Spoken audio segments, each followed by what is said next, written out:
Meanwhile, the Prime Minister Narendra Modi once again lashed out at the opposition for hypocrisy with regard to farm sector reform introduced by the government. Addressing Madhya Pradesh farmers via video conferencing, Prime Minister Modi accused opposition of misguiding the farmers. He also pointed out towards manifestos of other parties to claim that the opposition parties had also promised similar reforms. Without taking in any name, Prime Minister Modi said these parties are trying to take mileage from these protests.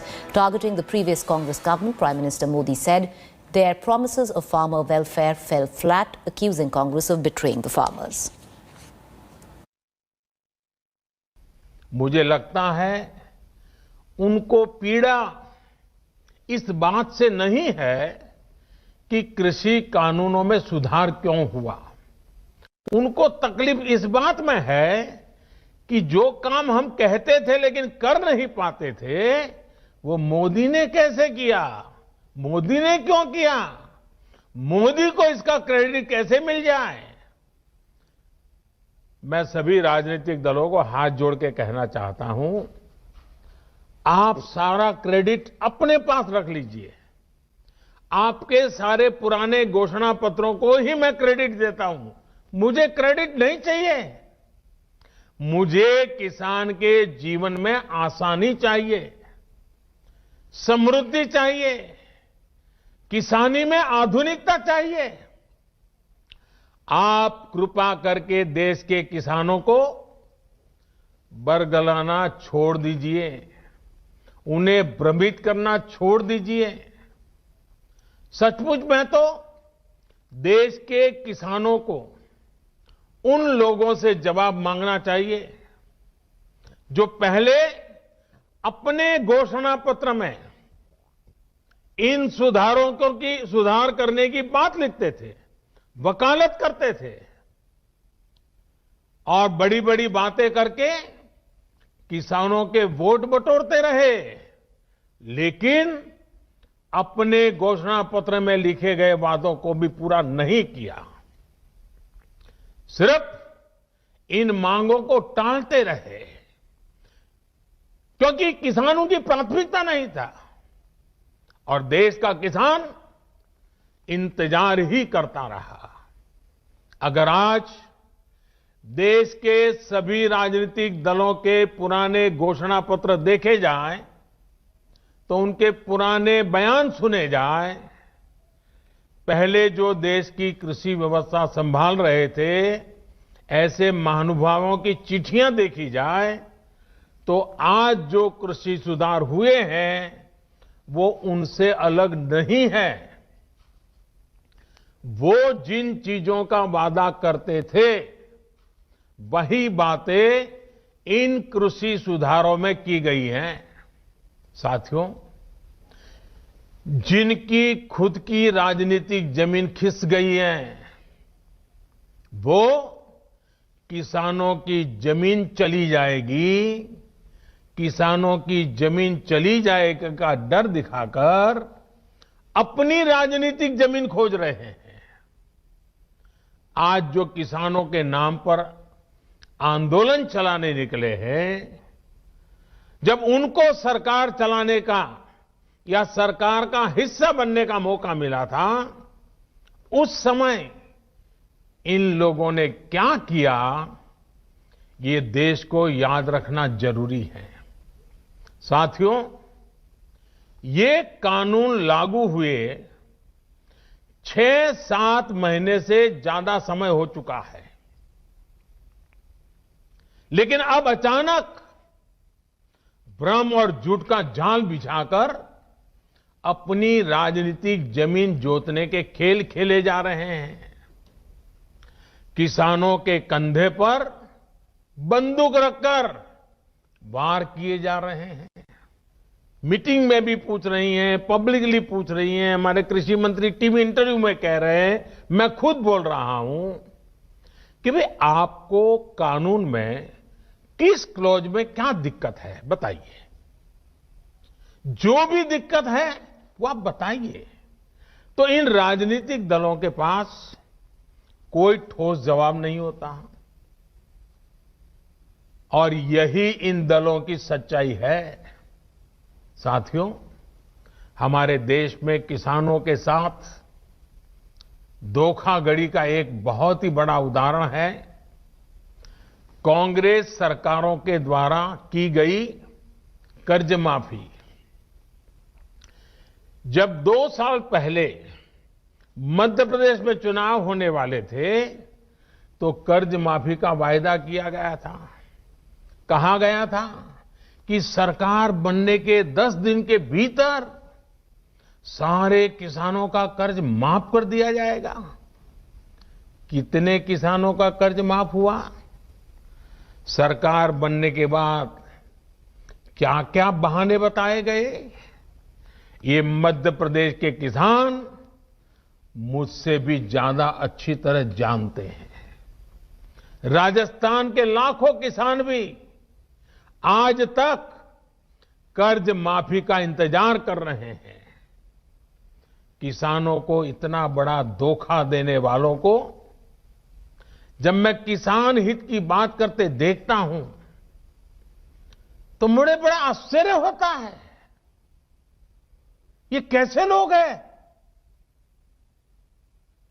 क्या राजनीति इस हद तक जाती है? क्या कोई इस हद तक छल कपट कैसे कर सकता है? और वो भी भोले भाले किसानों के नाम पर। किसानों को और कितना धोखा देंगे ये लोग। I want to connect right now immediately to my colleague Rahul Srivastava, National Affairs Editor, to get us a larger understanding of what's going on right now, because Rahul, it's over 3 weeks and the impasse continues. The fact is the government says that the opposition is instigating it. On the other hand, you have their very own Chaudhary Birendra Singh, former union minister, who today is sitting in with the farmers in Haryana. Preeti, if you look at it, the broad picture remains what it was before the Prime Minister spoke, that the government is not considering repealing the 3 farm laws at all. The government is not ready to include MSP in the statute. But I think there is a big move from where the government was yesterday and today. Why I say that is that, one, there is a very distinct attempt by the government to isolate and insulate. Isolate and insulate in terms that if there are certain political forces, to insulate the farmers and isolate those who are pushing this protest, and insulate the farmers and tell the farmers that this is what the reality is. If you see, the Prime Minister has chosen Madhya Pradesh, and that's a good choice, because if you see the last part of his comment which we played out, is talking about how the farm loan element, that there will be a waiver promised by the Madhya Pradesh government, never came about. That was chosen primarily because there is a lot of disgruntlement as far as the farmer in the state are concerned. People are unhappy that those promises were not kept by the Congress party. He has chosen a state where there have been no widespread protest against the farm bills. So the idea is to create a picture that it is not a pan-Indian protest, it is only a small segment. But beyond that, if that's what the government was earlier trying to do, to paint them Khalistani elements are included in those who are among protesting, there is Naxal element and others, I think what has happened that earlier, if there was a sense of rebuff from the government, this time there is a sense of humility. I think the most significant line is the Prime Minister once saying, explaining all the points, talking about past manifestos of the opposition parties, but saying that if despite all our attempts to convince you, I bow my head and I will bow my head before the farmers and the Annadatas and I'm ready to talk. I think that is the sense of humility that the Prime Minister has brought in, because there is a sense of that mooch ki baat element as far as the standoff is concerned. And I think the Prime Minister, by saying that I bow my head before the farmers and I'm ready to talk, perhaps he has tempered the tone as far as the government's attempt to reach out to the farmer is concerned. There is definitely a greater sense of humility. I think the Prime Minister's reach out is definitely an indication that the government is ready to talk, perhaps on slightly softer terms than what it was doing till yesterday. All right, let's see how that pans out. Appreciate you joining us, Rahul. We're going to continue to come back to you for more updates. Meanwhile, as protests against farm laws show no sign of dying down in one of the most direct outreach yet, the Prime Minister assured farmers on the farm laws. Prime Minister said there are enough safeguards present in the law and said farm laws will strengthen APMCs and small farmers. Prime Minister Modi also assured farmers on the contentious issue of MSP, saying that minimum support price is going to stay and lies are being spread about MSP. Prime Minister Modi gave a lowdown of MSP being given during NDA government and previous governments. Despite several assurances from the Prime Minister Modi, farmers so far have refused to relent. कृषि सुधारों के बाद बोले जा रहे सबसे बड़े झूठ के बारे में बात करूंगा। बार बार उस झूठ को दोहराया जा रहा है, जोर जोर से बोला जा रहा है, जहां मौका मिले वहां बोला जा रहा है, बिना सिर पर बोला जा रहा है। जैसे मैंने पहले कहा था, स्वामीनाथन कमेटी की रिपोर्ट को लागू करने का काम हमारी ही सरकार ने किया। अगर हमें एमएसपी हटानी होती तो स्वामीनाथन कमेटी की रिपोर्ट लागू ही क्यों करते भाई? आपने भी नहीं की थी, हम भी नहीं करते। हमने तो ऐसा नहीं किया, हमने तो लागू की। दूसरा, ये हमारी सरकार एमएसपी को लेकर इतनी गंभीर है कि हर बार बुवाई से पहले एमएसपी की घोषणा करती है। इससे किसान को भी आसानी होती है, उन्हें भी पहले पता चल जाता है कि इस फसल पर इतनी एमएसपी मिलने वाली है। वो कुछ बदलाव करना चाहता है तो उसे सुविधा होती है। साथियों, 6 महीने से ज्यादा का समय हो गया जब ये कानून लागू किए गए। ये कानून तो लागू हो चुके थे, 6 महीने पहले हो चुके थे। कानून बनने के बाद भी वैसे ही एमएसपी की घोषणा की गई जैसे पहले की जाती थी।